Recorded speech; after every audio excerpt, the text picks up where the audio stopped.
Friends, welcome to my Dwija. Breast feeding में pain होने के 5 रीजंस या प्रॉब्लम्स और उसकी इमीडिएट सॉल्यूशंस और इमीडिएट फिक्सेस क्या हो सकते हैं, ये हम लोग आज के पर्टिकुलर वीडियो में जान। I am Shreya Shah, child birth educator and lactation consultant. पिछले 17 साल में पेरेंट्स के साथ काम करते करते मुझे एक चीज़ तो समझ में आ गई है कि नए पेरेंट्स बहुत ज़्यादा पैनिक होते हैं, बट बहुत ज़्यादा डेडिकेटेड होते हैं। वो बच्चों के लिए टू मच करना चाहते हैं, जिसको सिर्फ थोड़े से डायरेक्शन की अगर हम लोग हेल्प दे दें तो बहुत ज़्यादा हेल्प कर सकता है। By the way all of you, मैं पर्सनल कंसल्टेशंस ऑलमोस्ट हर हफ्ते 20+ मदर्स से बात करती हूँ and most of the mothers have this concern कि मुझे पेन हो रहा है। तो चलिए आपके पेन का सोल्यूशन इस पर्टिकुलर वीडियो में बहुत डिटेल में जानेंगे। नंबर 1, दर्द होने की वजह रॉन्ग लैच या रॉन्ग अटैचमेंट। सो बहुत सारे लोग ऐसा सोचते हैं कि बच्चे को गोदी में लेके ब्रेस्ट फीड कर दिया या बच्चे को ऑन द गो हाथ में लेके ब्रेस्ट फीड कर दिया। सो ऐसी कोई भी वजह जहाँ पे बच्चे को प्रॉपर अटैचमेंट ब्रेस्ट के साथ नहीं मिलता है, वहाँ पे बच्चा यूजुअली पेन क्रिएट करेगा। बट बहुत सारे लोगों को कन्फ्यूजन भी होता है कि लैच सही करना है, मतलब पूरा ब्राउन एरिया बच्चे के मुंह के अंदर होना चाहिए क्या? No, many of the times you can not achieve it because बहुत सारे मदर्स का ब्राउन एरिया बहुत बड़ा होता है। सो मैं यहाँ पे आपको राइट लैच का फोटो बता रही हूँ, प्लीज़ वो आप लोग एक बार बहुत अच्छे से देख लेना। उसी फोटो को मैं आपको एक्सप्लेन कर रही हूँ। कुछ सिंपल सिंपल चीज़ें जो आप लोग को फॉलो करना है। बच्चा 100% आपके ब्रेस्ट की तरफ टर्न होना चाहिए। दूसरा चीज़, बच्चे के लिप्स का जो एंगल है वो 90 डिग्री प्लस होना चाहिए। तीसरा चीज़, बच्चे का मुंह का जो लैंडिंग है वो ब्राउन एरिया पे होना चाहिए। चौथा और बहुत इंपॉर्टेंट चीज़, बच्चा जब भी ब्रेस्ट फीड कर रहा है तभी आपको पेन नहीं होना चाहिए। अगर पेन हो रहा है तो लैच गलत है, आपको एक्सपर्ट की ज़रूरत है। Get in touch with lactation consultant. मुझसे बात करनी है तो मुझसे बात कर लो, अक्रॉस द वर्ल्ड आप कहीं से भी बात कर सकते हो, बट आपको लैक्टेशन कंसल्टेंट की ज़रूरत है।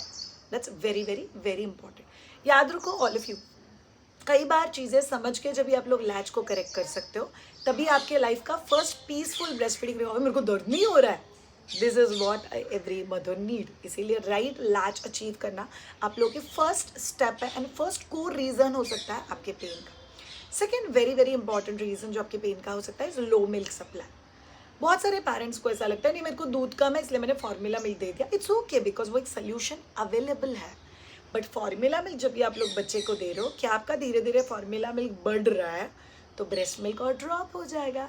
तो फिर आप लोग को ब्रेस्ट मिल्क बढ़ाने के लिए काम करने की ज़रूरत है। मैं गोली खा रही हूँ, मैं घर के नुस्खे ले रही हूँ, मैं गैलेक्टोगॉग ले रही हूँ, ये चीज़ें काम नहीं करेंगे। सो आपको डिमांड सप्लाई मैकेनिज्म पे काम करना पड़ेगा, पंपिंग स्केड्यूल करके काम करना पड़ेगा। प्लीज़ पंपिंग 1-1 घंटे मत करो, इतना ज़्यादा पंपिंग नहीं लगता है। सो ब्रेस्ट पंपिंग प्रॉपरली समझ के आपको पावर पंपिंग के ऊपर काम करेगा पड़ेगा और उसी के साथ फूड के ऊपर काम करना पड़ेगा। सो ये जो एक 3 स्टेप का सीक्वेंस है जो आपको ब्रेस्ट मिल्क सप्लाई बढ़ाने के लिए हेल्प करेगा। बिकॉज ब्रेस्ट मिल्क अगर लो है तो आपका बच्चा कई बार निप्पल के ऊपर आने का बाइट करता है या बहुत ज़ोर से खींचने की कोशिश करता है and that create lot of issue. Third reason for nipple pain is basically nipple confusion. So हम लोग हमेशा मदर्स को बोलते हैं अगर आपको एक्सक्लूसिव ब्रेस्ट फीडिंग पे बच्चे को रखना है, प्लीज़ डोंट इंट्रोड्यूस बॉटल्स। अगर आपको बच्चे को एक्सक्लूसिव ब्रेस्ट फीड पे नहीं रखना है तो दिन में मतलब 24 घंटे में 2 बार से ज़्यादा प्लीज़ बॉटल मत दो। सो ये दोनों ही चीज़ें बहुत ज़्यादा इंपॉर्टेंट है आप लोग को समझना कि आप लोग आपके बच्चे को बॉटल इंट्रोडक्शन अगर कर रहे हो तो स्मार्टली करो। बच्चे को बॉटल कैसे देना है ये हम लोग को डिटेल वीडियो कर चुके हैं, जो वीडियो मैं यहाँ पे लिंक कर रही हूँ, वो वीडियो आप लोग एक बार ज़रूर देख लेना so that you will understand कि एग्जैक्टली इसके पीछे रीज़न क्या है और आप उसके कोप अप कर सकते हो। अगर बच्चे को पूरा दिन बॉटल ही मिलता है तो बच्चा ब्रेस्ट के पास आके एक्चुअली कंफ्यूज हो जाता है कि मैं यहाँ पे क्यों आया हूँ। ऊपर से बहुत सारे लोग बहुत बुरा सा एडवाइस देते हैं मदर्स को कि भूखे बच्चे को ब्रेस्ट पे लेके आओ। भूखे बच्चे को ब्रेस्ट पे कभी भी नहीं लेके आते हैं, ये रूल है। बिकॉज भूखा बच्चा ज़्यादा इरिटेट होता है, इरिटेटेड बच्चा ब्रेस्ट पे आके काटेगा ज़ोर ज़ोर से, बच्चा ज़ोर से काटेगा तो आपको और ज़्यादा दर्द होगा and it will lead to more trouble. इसीलिए आप लोग को याद रखना है कि बहुत भूखे बच्चे को ब्रेस्ट पे नहीं लेके आना है। चौथा इंपॉर्टेंट रीज़न जिसकी वजह से आपको दर्द हो सकता है इस एंगोजमेंट। मेरा ब्रेस्ट बहुत ओवरफुल है, बहुत टाइट है, जिसकी वजह से मुझे दर्द होता है। और हमारे फैमिलीज़ में जो मालिश वाली बाई होती है, मम्माज होते हैं, वो लोग बोलते हैं कि ब्रेस्ट को निचोड़ निचोड़ के उसमें से दूध निकालो। सो ब्रेस्ट को मरोड़ा जाता है। आपको सो मेनी मदर्स जो लिटरली रोते हैं जब भी ब्रेस्ट में से दूध निकालते हैं। In fact I have one of the story जहाँ पे एक मदर मेरे पास आई थी ब्रेस्ट पेन के साथ, काफ़ी दिनों के बाद, आई थिंक 1.5-2 महीने के बाद वो मेरे पास आई और उसने बोला मैं 1.5 महीना सिर्फ रोई हुई हूँ, can I stop this breast feeding, I don't want to do it. और जब ही I started releasing her breast, मुझे रियलाइज़ हुआ कि उसके ब्रेस्ट में से दूध नहीं पस निकल रहा है, and somehow she was not guided for it. फिर हम लोगों ने उसको एंटीबायोटिक पे डाला, पस कम करवाया, and then she was back to normal. और जब भी वो मेरे पास फॉलोअप के लिए आई तब उसका कहना था शायद ओके अगर मैं ब्रेस्ट फीडिंग ना कराऊँ तो, बिकॉज उसके साथ जो भी हुआ इनिशियल डेज में, breast engorgement, breast tightness, breast को मरोड़ना, it has created one of the bad association for a mother. मतलब उसको ब्रेस्ट फीडिंग एक ट्रॉमा की तरह लगने लग जाता है। So all of you, breast engorgement क्यों होता है? जब भी सप्लाई ज़्यादा है बट डिमांड उतना फुलफिल नहीं हो रहा है, या मम्मा उस दूध को निकाल नहीं पा रही है, या मम्मा को अभी तक किसी ने स्केड्यूलिंग पे हेल्प नहीं किया।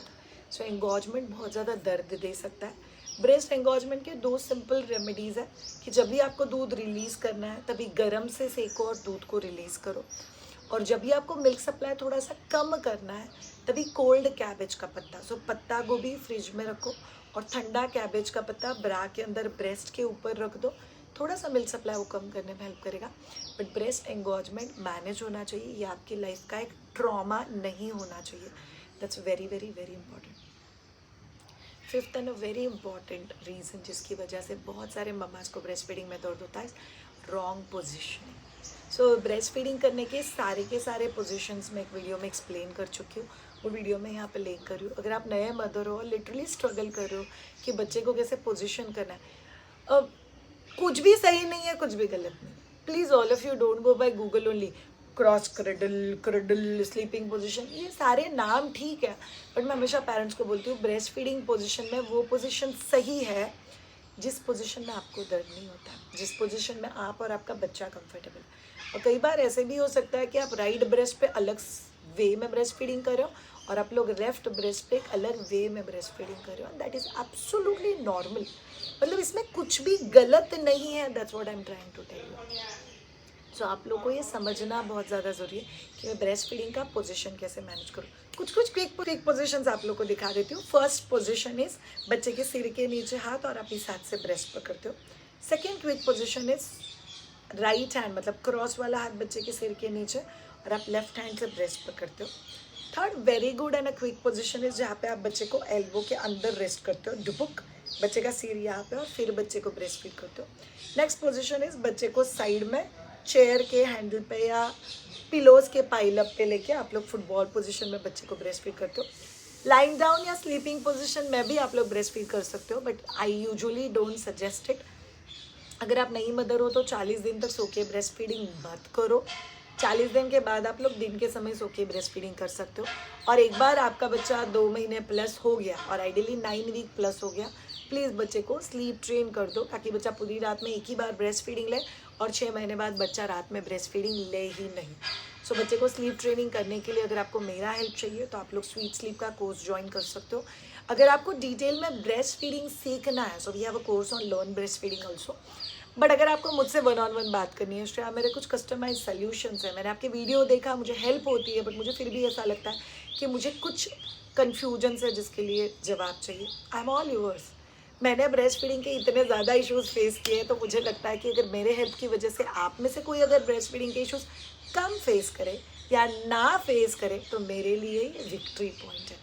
सो ये ब्रेस्ट फीडिंग रिलेटेड 5 इश्यूज़ जो बहुत सारे मदर्स फेस करते हैं, प्लीज़ इसको समझो, इसके सॉल्यूशंस के ऊपर काम करो। आपका हेल्प चाहिए तो हेल्प मांगो, और कोई अगर ब्रेस्ट फीडिंग मदर है जिसको इस वीडियो से हेल्प कर सकती है तो प्लीज़ उनके साथ शेयर करो। I am there to help you. और आप किसी और को अगर हेल्प करते हो तो आपने आपका काम कर दिया, मैंने मेरा काम कर दिया। मुझे एक चीज़ आपसे कमेंट में चाहिए, प्लीज़ मुझे कमेंट में लिख के बताओ कि आपने कौन सा इशू फेस किया है इन 5 चीज़ों में से, and do start working on the solutions. Thank you so much all of you ये पर्टिकुलर वीडियो देखने के लिए। Have a great time, take care.